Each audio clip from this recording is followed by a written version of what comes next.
slam in my back and turn my heart and shit, it turned me to a clown. Remember on the back of Jackson. Yo, what's going on, man?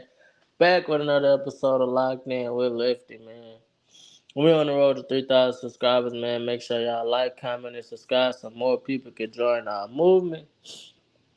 And I'm going to get straight into it, man. I said in one of my first live streams that I ever created, this was around Tank versus Frank Martin, the lead up to that fight.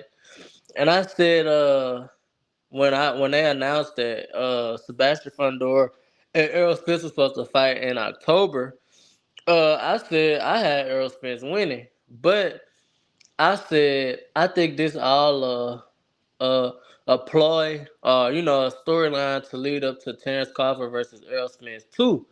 And now they got a lot of people, saying they think the only option left for Terence Crawford is to fight Errol Spence. I've been saying this for months and months at a time. Even after the first fight happened, I know it was a beat down. It was brutal. It was one sided. But the pay per view numbers came in, man, and it's suspected that it didn't even break 100,000 pay per view numbers or sales with Terence Crawford versus Madrimov. Y'all, Johnny, but they had so many big names on that card, bro. So many up and coming fighters. That card was stacked, bro. They had Pitbull Cruz versus Rayo, Venezuela. They had Andy Cruz, he rising lightweight. They had David Morrell. They had Big Baby Miller versus Andy Ruiz. They had Jaren Anderson versus Bacoli. And they had Terence Crawford versus Israel Madrimov. And if you a real true boxing fan, that's a stacked card. That's one of the greatest cards in boxing history. Like, it was stacked from top to bottom. Uh, they had an Eminem live performance, man. Like, that's one of the cards like you would think would do 500,000 to 1,000,000 pay per view buys, but nah, it flopped. I'm hearing it didn't even break 100,000 pay per view buys, and that's sad because Terence Crawford was on WWE a week before the fight. He went to radio stations talking about the Canelo fight. Like, it was well promoted. It was way better promoted than Tank versus Frank Martin fight. That fight was horribly promoted, and it still managed to do 300,000 pay per view buys. So the only option left that is looking like is the rematch with Spence or Boots. And I know a lot of people might sound crazy for this, and it's a hot take, but Spence versus Crawford 2, bro, at 154, it's going to sell because it was a lot of controversy, and Spence was way drained, and he had a broken rib before the fight, or he was high. Like, it was a lot going on that a lot of people say, Spence wasn't the best version of himself. Now, if I think they fight at 154, I think Bud going to beat him again. But it's going to be closer. Spence going to be a lot stronger. Weight cut going to be better. That's just how I feel about it. But I've been saying this months ago. If y'all go back and look at my live streams before Tank versus Frank during that lead up, I did a video and said I think all this will lead back to Spence versus Crawford 2 at 154 for Undisputed. But I don't think it's going to be for Undisputed no more. I think it's just going to be for the belts. Personally, I think Errol Spence will beat Fundora. I said that months ago. If y'all look at Tim Tszyu versus Fundora, the first 3 rounds, dude, he was whooping Fundora. Tim Tszyu was whooping Fundora them first 3 rounds. Now, when Tim Tszyu got cut, that threw everything off. He had blood in his eyes. He broke Fundora's nose and everything. Like, that's why I said I think personally Errol Spence gonna beat Fundora if he not finished, if he not washed, if he not like a shell of himself. I got Errol Spence by stoppage with a body shot. Uh, that's in my opinion, it's because Fundora he don't use his reach. He can keep anybody at the end of that jab. This man is 7 feet tall. He could keep anybody on the end of the jab, but he a warrior at heart, so he come in and he try to brawl it out, and you falling right into Errol Spence's game plan. He a come for a fighter. He love to attack the body and then go upstairs. He break orbital bones. He break ribs. So that's why I say I think he might even break Fundora nose and his ribs, and I think he gonna end up stopping Fundora. But I struck once again, man. I said it months ago. I think this all gonna lead back up to Spence versus Crawford 2 at 154, and the fight gonna sell because everybody loves Spence. Uh, and it's just the story behind it. Just think about. I always go back to think about Tyson Fury versus Deontay Wilder. The fight did so well, the trilogy did so well because the second fight it was glove gate. Tyson Fury cheated. Uh, his knuckles was showing through the gloves. His gloves were not like it was a lot that went into that. So it was like Deontay Wilder said, well, he beat me because he cheated, and everybody fell for it. Everybody, fell into the he cheated scheme, and they bought the fight.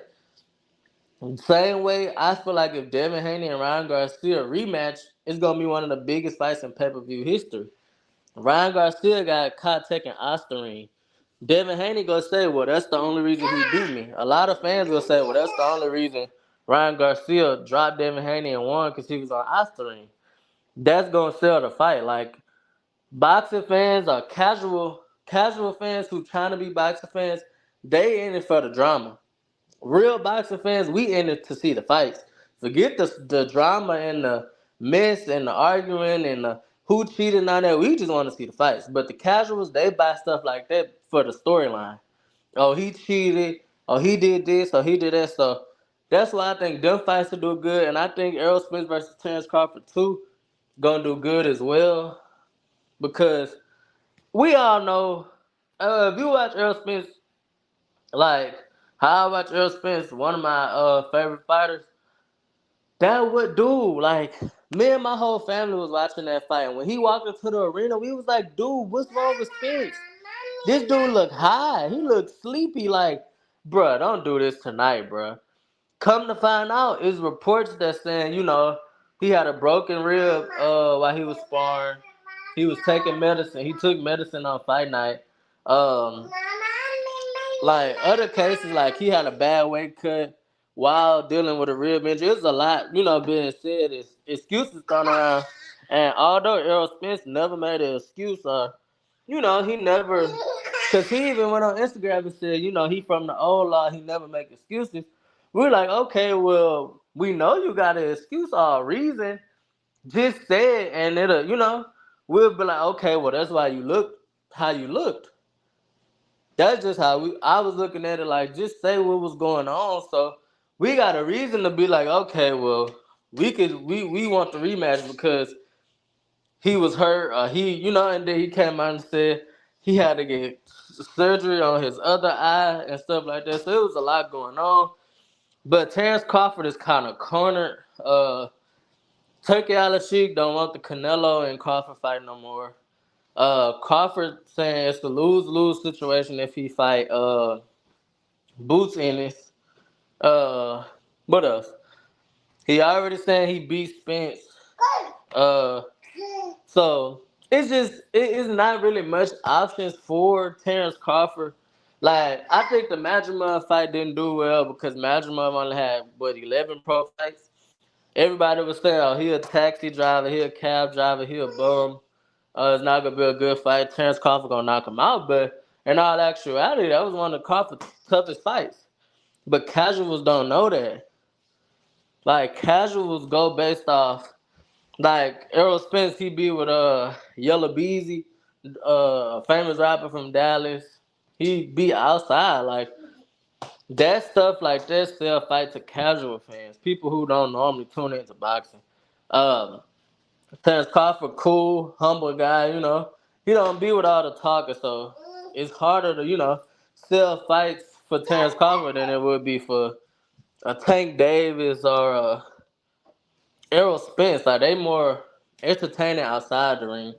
Like their tactics and what they into outside of boxing and stuff like that. So, but in my opinion, like I said, y'all can check the facts, man. I said this months ago.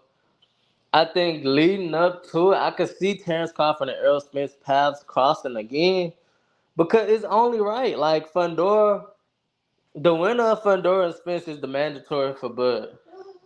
I didn't even, I didn't know that before. Like when Bud announced the fight with Madrimov, I was just thinking like, okay, Bud finna fight a champion. He gonna win. If Spence beat Fundora, he gonna win. They paths connected right to each other. There's no way they shouldn't fight again unless somebody turned down the fight. Or, he on the other side of the street business come up again like it usually do. But man, it'll, like I said though, it'll just be super crazy. That'll be one of the greatest comebacks in boxing history.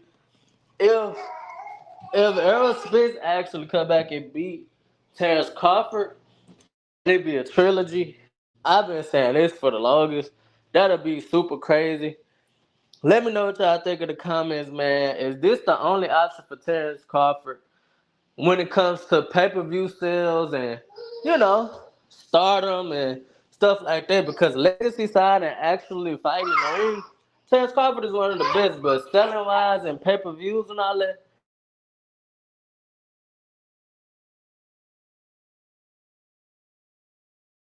and the tactics and trash talk and all that, he respectable with it. So, also, I like the 154-pound division, but I think it's heating up. They got Tim Tszyu, Errol Spence, Terence Crawford, Fundora,